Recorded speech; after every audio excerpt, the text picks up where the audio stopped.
ચૂંટણીનો રંગ જામતા પક્ષપલટાની મોસમ પણ શરૂ થઈ છે।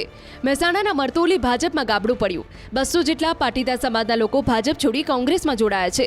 જિલ્લા કોંગ્રેસ પ્રમુખ બળદેવજી ઠાકોરની હાજરીમાં તમામે કેસરીયો ખેસ ધારણ કર્યો હતો અને સ્થાનિક સ્વરાજ્યની ચૂંટણીમાં કોંગ્રેસનો સાથ આપવાનો નિર્ધાર કર્યો હતો। તો આગામી સમયમાં તાલુકા અને જિલ્લા પંચાયતમાં કોંગ્રેસનો વિજય થવાનો બળદેવજી ઠાકોરે પણ વિશ્વાસ વ્યક્ત કર્યો। મરતોલી અજબપુરા ગામના 200 પાટીદાર યુવાનો વડીલો અમારી સાથે જોડાયેલા છે। અમે આ કોંગ્રેસ પક્ષને અમારી તાલુકા પંચાયત મરતોલી સીટ પરથી બહુમતી જીતી બતાવવા માંગીએ છીએ। ભાજપમાં સાહેબ કોઈ જગ્યાએ પટેલોની અમારા સમાજની વેલ્યુ થઈ નહીં, એટલા માટે અમારે આ પગલું ભરવું પડેલું છે। કોંગ્રેસમાં રહી અને આજીવન અમે કોંગ્રેસના સમર્થક રહીશું અને સારું એવું કાર્ય કરી અને આખા દેશને એક સાથે જોડવા માટેનો પ્રયત્ન કરશું કે કોંગ્રેસ સરકાર જ હોવી જોઈએ જીવનમાં, બીજી કોઈ સરકાર હોવી જોઈએ નહીં।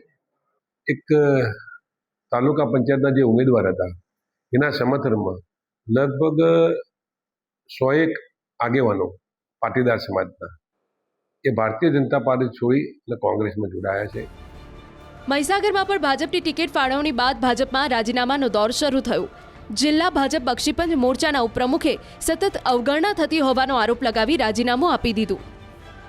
સુરેન્દ્રનગર લીંબડી ભાજપમાં ગાબડું પડ્યું। 2 સરપંચ કોળી સમાજના આગેવાનો 100થી વધુ કાર્યકરો સાથે કોંગ્રેસમાં જોડાયા છે। આણંદપુર ભાલના સરપંચ અને ભાજપના પીઢ આગેવાન નેતા અને ઊંટડી ગામના સરપંચ અને કોળી સમાજના આગેવાન સંજય કમેજડિયાએ કોંગ્રેસનો ખેસ ધારણ કરી લીધો છે। ભાજપમાં જે નાના માણસો છે એ લોકોને કોઈ ગણતા નથી અને અમારી સાથે અન્યાય કરવામાં આવે છે। તો માનો કે મારા પપ્પા 30 વર્ષથી ભાજપમાં છે, 10 વર્ષથી હું પણ જોડાયેલો છું, તો અમારી કામગીરીને કોઈ ધ્યાનમાં ન લેવામાં આવતા અમારી અવગણના કરવામાં આવે છે। એના માટે અમે આજે કોંગ્રેસ સાથે જોડાયા છીએ। સાહેબ, પાર્ટીથી કોઈ મતલબ નહોતો પણ અમને અન્યાય દેખાણો 30 વર્ષથી અમે માથા મૂકીને લડાઈ એમના માટે। આજ આ લોકોને અમને અમારી સીટ ઉપર આવે તો બહારથી લાવીને ઉમેદવાર ઊભા કરી દે તો અમારી નાના ગામવાળાની હેસિયત છું। 30 વર્ષ સેવા કરતા થાક્યા જો તો અમને ન બોલાવતા હોય નાના કાર્યકરોને, તો પછી ન છૂટકે રજા લેવી અમારે લેવી નથી, પણ અમને ધક્કો મારીને કાઢે જેવી પોઝિશન હોવા છતાં એથી અમે કોંગ્રેસમાં જોઈન્ટ થયા છીએ।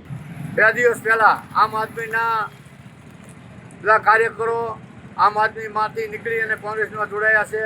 અમારા 52 ગામના પટેલ અને કોળી સમાજના મોટા કદના નેતા એવા તેજાભાઈ મેટાલિયા એ પણ કોંગ્રેસમાં જોડાણા છે। ત્યારે સમગ્ર ગુજરાતમાં આ પરિસ્થિતિથી લોકો ભાજપથી ત્રાહિમામ થઈ અને ભાજપને રામ રામ કરી રહ્યા છે। તે આવનારા સમયમાં અમારા લીંબડી તાલુકામાં કોંગ્રેસનું શાસન આવશે, 100%ની વાત છે।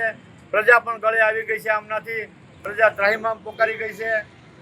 લોકોની હાડમારીનો આ લોકો વિચાર નથી કરતા, એટલા બધા પૈસાના મદમાં આવી ગયા છે કે આમ તમે જુઓ ભય ભૂખને ભ્રષ્ટાચાર, એ લોકોએ ભય એટલો પેલો ફેલાવ્યો છે કે સામાન્ય પબ્લિકને માટે જીવવું બહુ મુશ્કેલ થઈ પડ્યું છે।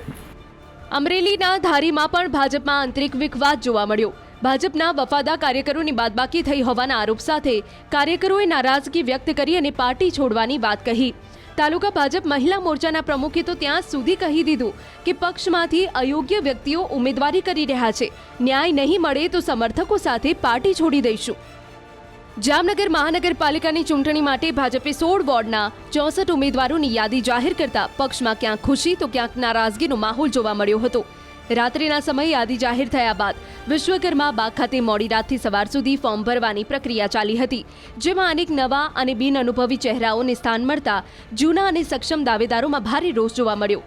પક્ષની આ પસંદગીથી નારાજ થયેલા કેટલાક દાવેદારોએ અપક્ષ કે અન્ય પક્ષમાંથી જંપલાવવાની તૈયારી પણ કરી લીધી છે। ખાસ કરીને શહેરના ધારાસભ્યોએ પોતાના માનીતાઓની ટિકિટ અપાવવા માટે સક્ષમ ઉમેદવારોને પડતા મૂક્યા હોવાની ચર્ચાઓએ જોર પકડ્યું છે। ત્યારે ધારાસભ્યોની આ જીત આગામી પરિણામોમાં ભાજપને જીત અપાવશે કે હાર તે જોવું રહ્યું। આ વખતે જામનગર મહાનગરપાલિકામાં પ્રચંડ વિજયથી ભારતીય જનતા પાર્ટીનો ભગવો લહેરાઈ રહેશે એવી અમને ખાતરી છે।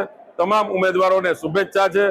અમારા જે વડીલ નેતૃત્વ છે એમણે ઉમેદવારો જાહેર કરેલા છે અને એને ચૂંટી આપવા માટે સમગ્ર ભારતીય જનતા પાર્ટીની કાર્યકરોની ટીમ તથા વકીલોની લીગલ ટીમ હર હંમેશ ખડે પગે રહે આ વખતે પણ એ પ્રમાણે અમે તૈયારીમાં છીએ.